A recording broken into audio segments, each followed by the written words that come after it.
অনুরাগের ঝড় আজকের পর্বে দেখা যায় শেষ মুহূর্তে সেই সবটা ভুলে রূপা আবারও বাড়ি ফেরার সিদ্ধান্ত নেয়। সাক্ষ্য যেটা শুনে মানতে পারে না। তারপরে রূপার সিদ্ধান্তকে মেনে নেয় সাক্ষ্য। রূপা নিজের পরিবারের সাথে বাড়িতে ফিরে আসে। এদিকে সাক্ষ্য ভীষণ কষ্ট পায় রূপাকে এভাবে ছেড়ে দিয়ে। অন্যদিকে রূপা বাড়িতে আসার পরে উর্মি, জয়, রত্নাদেবী সকলে আবারও সমানে বাড়াবাড়ি শুরু করে দেয়। এদিকে রূপা তো এই সবটা থেকে সহ্যই করতে পারে না। কাকাই কাকিয়া পরিস্থিতি অনেক সামলানোর চেষ্টা করে, কিন্তু কোনো কিছুই পারে না।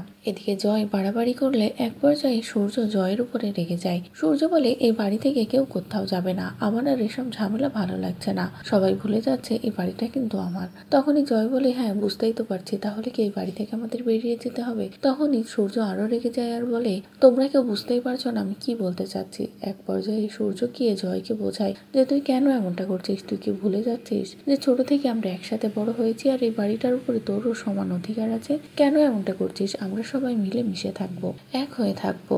যে কথা শুনে জয় পুরো ইমোশনাল হয়ে যায়। তারপরে পুরো পরিবারটা কেমন জানি একমতো হয়ে যায়। অন্যদিকে রূপা যে নিজের রুমে কষ্ট পেতে থাকে। হঠাৎ রূপার পরিবর্তন দেখে দীপা বলে, কি হয়েছে? তখনই রূপা বলে, মা তুমি তোমার বোনের জন্য বেশি কিছু করছিলে, তোমার বোনের জন্য আমাকেই ভুলে গেলে। তখনই দীপা রূপাকে বোঝানোর চেষ্টা করে যে রূপা ভুল ভাবছে, এমন কোনো কিছুই না। দীপা রূপাকে ভীষণ ভালোবাসে। এক পর্যায়ে রূপার ভুল ভাঙিয়ে দীপা রূপাকে বুকে টেনে নেয়। পরের দিন সকাল সকাল যখনই রূপা স্কুলে যেতে যাবে সোনা ও রূপা, ঠিক তখনই হঠাৎই ফোন বাজে। সূর্যের ফোন বাজলে রূপা ফোনটা তোলে। প্রবীর ফোন করে। এরপরে প্রবীর বলে, কে কথা বলছো? তখনই রূপা নিজের নামটা বললে প্রবীর ভীষণ খুশি হয়ে যায়। প্রবীর বলে, দিদি ভাই, আমি তোমার দিদি ভাইকে নিয়ে ফিরে আসছি তোমাদের কাছে, আর এটা কিন্তু বাবা মায়ের জন্য সারপ্রাইজ, তুমি কারোর সাথে শেয়ার করবে না।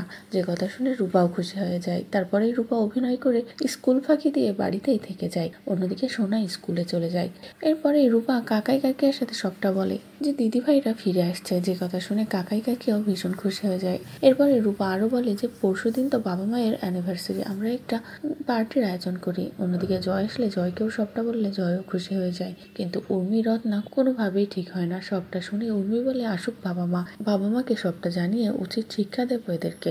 অন্যদিকে রত্না বলে, আমি এদেরকে ছাড়বো না, পুরো ঘটনাটা এমন ভাবে সাজিয়ে বেআইনকে জানাবো যাতে রূপার একটা শাস্তি হয়। তো বন্ধুরা, এই ছিল অনুরাগের ঝড় আজকের পর্বের আপডেট। পরবর্তী আপডেট পেতে অবশ্যই আমাদের চ্যানেলটি সাবস্ক্রাইব করো।